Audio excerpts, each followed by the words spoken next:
ذل جلال ټول جهان دی موجود کړی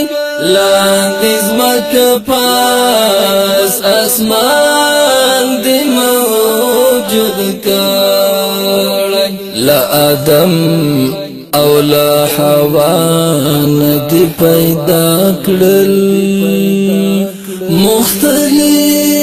هر یو انسان دی موجود کړی په دنیا کې قسمه قسم خلقات دی هر مخلوق دی په بل شان دی موجود کړی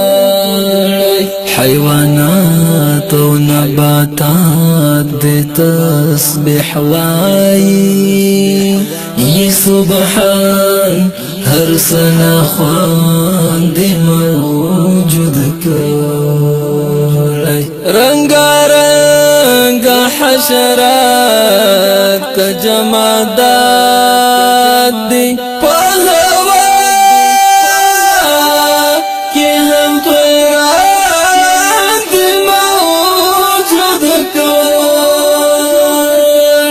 میاخی جواد ننزک پدی ویاڑی